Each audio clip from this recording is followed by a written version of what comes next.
എല്ലാവർക്കും നമസ്കാരം. ഇന്ന് നമ്മൾ വന്നിരിക്കുന്നത് നമ്മുടെ ഓണം സെലിബ്രേഷൻ്റെ ഒരു കുഞ്ഞു വ്ളോഗുമായിട്ടാണ്. നമ്മൾ സ്വീഡനിലെ കുറച്ച് മലയാളി ഫ്രണ്ട്സ് എല്ലാവരും കൂടി ഒത്തുകൂടിയിട്ടുള്ളൊരു സെലിബ്രേഷനായിരുന്നു. അപ്പോൾ തിരുവാതിരയും ഓണപ്പാട്ടും ഒക്കെ ആയിട്ട് നല്ലൊരു സെലിബ്രേഷനായിരുന്നു.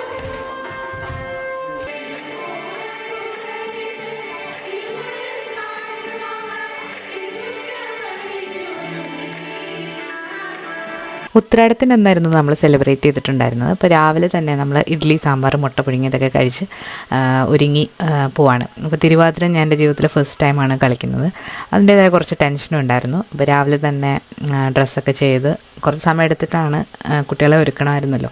അപ്പോൾ അങ്ങനെ കുറച്ച് സമയമൊക്കെ എടുത്ത് ഡ്രസ്സ് ചെയ്ത് അങ്ങനെ ഒരു 10:30 സമയമായപ്പോഴത്തേക്ക് നമ്മൾ ഹോളിലേക്ക് പോവാണ്. ഒരു ഹോള് ബുക്ക് ചെയ്തിട്ടുണ്ടായിരുന്നു.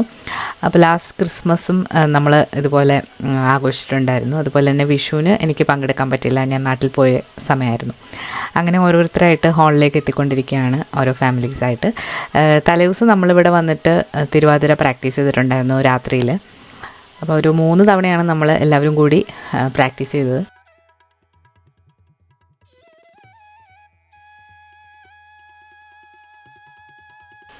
അങ്ങനെ അത്തപ്പൂ ഇടലും കാര്യങ്ങളൊക്കെ ആയിട്ട് എല്ലാവരും അത്തപ്പൂവൊക്കെ ഇടുകയാണ്.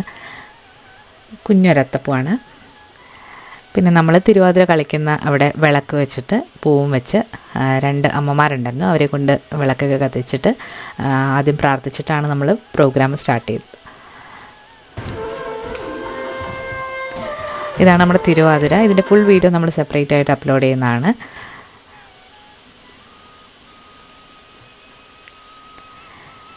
പുതുതായിട്ട് കല്യാണം കഴിഞ്ഞ 2 പേരുണ്ടായിരുന്നു. അപ്പോൾ അവർക്ക് വേണ്ടി ബൊക്കെയൊക്കെ പ്രസൻറ്റ് ചെയ്തിട്ട് അങ്ങനെ പാട്ടൊക്കെ ഉണ്ടായിരുന്നു.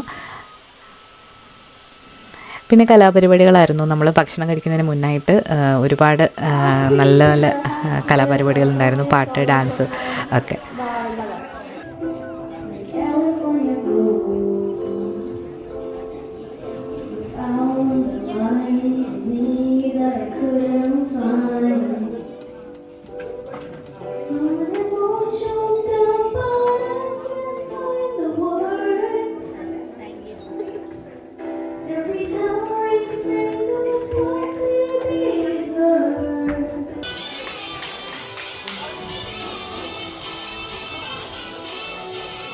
ഒരുപാട് കഴിവുള്ള കുട്ടികളും മുതിർന്നവരും ഉണ്ട് ഈ ഒരു ഗ്രൂപ്പിൽ. നല്ല ഒരു ദിവസമായിരുന്നു. രാവിലെ മുതൽ ഒരുപാട് ഫൺ ആക്ടിവിറ്റീസൊക്കെ ഉണ്ടായിരുന്നു. പിന്നെ ഇത് കുഞ്ഞു മക്കളുടെ ഡാൻസാണ്. അപ്പം എല്ലാം പരിപാടികളും ഒന്നിനൊന്ന് മെച്ചമായിരുന്നു.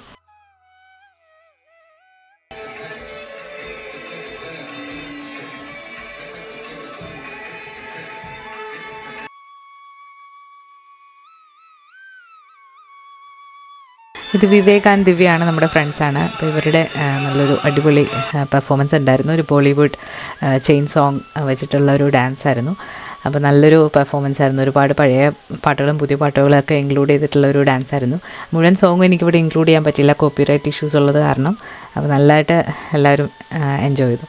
ഇത് സന ഒരു ആർട്ടിസ്റ്റാണ്. അപ്പോൾ കുട്ടികൾക്ക് മുഖത്ത് ഫേസ് പെയിൻ്റൊക്കെ ചെയ്ത് കൊടുത്തിട്ടുണ്ടായിരുന്നു. അതുപോലെ സനയുടെ ആർട്ട് വർക്ക്സും അവിടെ വെച്ചിട്ടുണ്ടായിരുന്നു. പിന്നെ ഒരു സ്കിറ്റ് ഉണ്ടായിരുന്നു, നമ്മുടെ ഭ്രമയുഗം മൂവി സ്പൂഫായിട്ടുള്ള ഒരു സ്കിറ്റായിരുന്നു. ഒരുപാട് കഴിവുള്ള ആൾക്കാർ ഈ ഗ്രൂപ്പിലുണ്ടെന്ന് ഇന്നലെയാണ് എനിക്ക് മനസ്സിലായത്. അപ്പോൾ വളരെ നല്ലൊരു സ്കിറ്റായിരുന്നു, നല്ലൊരു പ്രൊഫഷണൽ രീതിയിലുള്ളൊരു സ്കിറ്റായിരുന്നു. എല്ലാവരും നന്നായിട്ട് ചിരിക്കുകയും ഒക്കെ ചെയ്തു. അടിപൊളി സ്കിറ്റായിരുന്നു. അങ്ങനെ സ്കിറ്റൊക്കെ കഴിഞ്ഞ് നമ്മളിനി ലഞ്ച് കഴിക്കാൻ പോകണം. ആദ്യം കുട്ടികൾക്കാണ് ലഞ്ച് സെർവ് ചെയ്തത്. അതിനുശേഷം ലേഡീസ് കഴിച്ചു. ഏറ്റവും അവസാനമാണ് ജെൻസ് കഴിച്ചത്. അപ്പം എല്ലാം കഴിച്ചൊക്കെ വന്നപ്പോഴത്തേക്ക് ഒരു 4 മണി 4:30 സമയമായി എല്ലാവരും കഴിച്ച് വന്നപ്പോഴത്തേക്ക്. പിന്നെ നമ്മൾ ഔട്ട്ഡോർ പോയിട്ടുണ്ടായിരുന്നു കുറച്ച് ആക്ടിവിറ്റീസിന് വേണ്ടിയിട്ട്. അപ്പോൾ നമ്മുടെ സദ്യ ഇവിടെ നമ്മൾ ഈ പ്രാവശ്യം നമ്മൾ പുറത്തുനിന്ന് ഓർഡർ ചെയ്യുകയാണ് ചെയ്തത്. അപ്പം മരിയാസ് കിച്ചൺ എന്ന് പറഞ്ഞ് നമ്മുടെ സ്പൈസ് ഓൺ വീൽസിൻ്റെ പ്രഭു ആൻഡ് മരിയ അവരാണ് സദ്യ പ്രൊവൈഡ് ചെയ്തത്. അപ്പോൾ നമ്മൾ യൂഷ്വലി പോട്ട്ലക്കാണ് ചെയ്യാറ്, പക്ഷേ ഇത്തവണ നമ്മൾ സദ്യ പുറത്തുനിന്ന് ഓർഡർ ചെയ്യുകയാണ് ചെയ്തത്. ആ ഒരു കറക്റ്റായിട്ടുള്ള കേരള ഫുഡിൻ്റെ ആ ഒരു ടേസ്റ്റ് കിട്ടിയ ഒരു സദ്യയായിരുന്നു. കിഡ്സിന് പേപ്പർ വാഴയിലയിലായിരുന്നെങ്കിലും നമുക്ക് റിയലായിട്ടുള്ള വാഴയിലയിലാണ് സദ്യ സെർവ് ചെയ്തത്. കുറേ നാളുകൾക്ക് ശേഷമാണ് റിയലായിട്ടുള്ള വാഴയിലയിൽ നമ്മൾ സദ്യയൊക്കെ ഉണ്ടെന്ന്. ഇവിടെ വന്നതിന് ശേഷം റിയൽ വാഴയില ഇങ്ങനെ കിട്ടാറില്ല. വല്ലപ്പോഴും 1-2 കിട്ടുമ്പോൾ നമ്മളത് എന്തെങ്കിലും റെസിപ്പീസിന് വേണ്ടിയിട്ട് എടുക്കുകയോ ഷൂട്ടിങ്ങിന് വേണ്ടിയിട്ട് എടുക്കുകയോ ചെയ്യാറുള്ളത്. അപ്പം പ്രോപ്പറായിട്ട് ഇതുപോലൊരു വാഴയിലയിൽ സദ്യ കൊണ്ടിട്ടൊരു 3-4-5 വർഷമായിട്ടുണ്ട്. കറികളെല്ലാം വിളമ്പി നല്ലൊരു നമ്മുടെ മട്ടേരി ചോറിൻ്റെ സദ്യയായിരുന്നു. 2 തരം പായസവും ഒക്കെ ആയിട്ട് നല്ല സദ്യയായിരുന്നു. നമ്മളെല്ലാം നന്നായിട്ട് വിശന്നു പോയിരുന്നു. അങ്ങനെ അത് കഴിഞ്ഞിട്ട് കുട്ടികൾ ഒരു റൂമിൽ ഫേസ് പെയിൻറ്റിംഗ് ഒക്കെ ചെയ്തുകൊണ്ടിരുന്നു. സന ഡാൻസറാണ്, ആർട്ടിസ്റ്റാണ്. പുള്ളിക്കാരിയുടെ ഇൻസ്റ്റാഗ്രാം ഹാൻഡിൽ ഞാൻ ലിങ്കിൽ കൊടുക്കാം. പിന്നെ നമ്മൾ ഫോട്ടോസൊക്കെ എടുക്കാൻ വേണ്ടിയിട്ട് ഇതിൻ്റെ തൊട്ട് മുന്നിലായിട്ടൊരു പാർക്ക് ഉണ്ടായിരുന്നു. അപ്പോൾ അവിടേക്ക് പോയി. അതുപോലെ തന്നെ കുട്ടികൾക്ക് വേണ്ടിയിട്ട് വടംവലി മത്സരമുണ്ട്. കുട്ടികൾക്ക് മാത്രമല്ല മുതിർന്നവർക്കും വടംവലിയുടെ മത്സരം ഉണ്ടായിരുന്നു. അപ്പോൾ 2 ടീമായിട്ട് തിരിഞ്ഞിട്ട് 2 ടീമും ഓരോ തവണ ജയിച്ചു. അപ്പോൾ ഇത് ലിബിത, സ്നേഹ, ഞാൻ, ശ്രീജ. ഇതിൽ ഏറ്റവും ഇങ്ങേറ്റം നിൽക്കുന്നത് സീത ഒരു ഡോക്ടറാണ്, അതേസമയം ഒരു നല്ലൊരു ഡാൻസറും കൂടിയാണ്. സീതയാണ് ഞങ്ങളെ തിരുവാതിരയൊക്കെ പഠിപ്പിച്ചത്. പിന്നെ നമ്മൾ തിരുവാതിര ടീമെല്ലാം കൂടെ നിന്ന് കുറേ ഫോട്ടോസൊക്കെ അവിടെ എടുത്തു, റീൽസൊക്കെ എടുത്തു.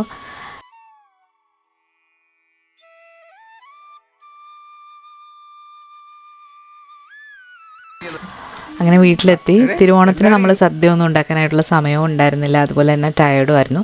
അപ്പോൾ നമ്മൾ ഫ്രോസൺ സദ്യ ചൂടാക്കിയാണ് കഴിച്ചത്. ഫ്രോസൺ സദ്യ ആണെങ്കിലും നല്ല ടേസ്റ്റി ആയിരുന്നു. അപ്പോൾ ഒരുപാട് കറികളുണ്ടായിരുന്നു. ഇത്രയും കറികളൊന്നും നമ്മൾ യൂഷ്വലി ഞാൻ നോർമലി സദ്യക്ക് ഉണ്ടാക്കാറില്ല. അങ്ങനെ നമ്മൾ തിരുവോണവും സദ്യയൊക്കെ ഉണ്ട്. അന്നത്തെ ദിവസം ഫുള്ള് റെസ്റ്റായിരുന്നു.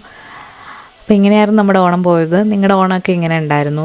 എല്ലാവരും നന്നായിട്ട് ആഘോഷിച്ചോ? അതുപോലെ എങ്ങനെ ഉണ്ടായിരുന്നു ഓണത്തിൻ്റെ കാര്യങ്ങളൊക്കെ കമൻറ്റിലൂടെ അറിയിക്കുക. അതുപോലെ നമ്മുടെ ഓണപ്പാട്ടിൻ്റെ ആ ഒരു വീഡിയോ നമ്മൾ ഇപ്പോൾ ഉൾപ്പെടുത്താണ്.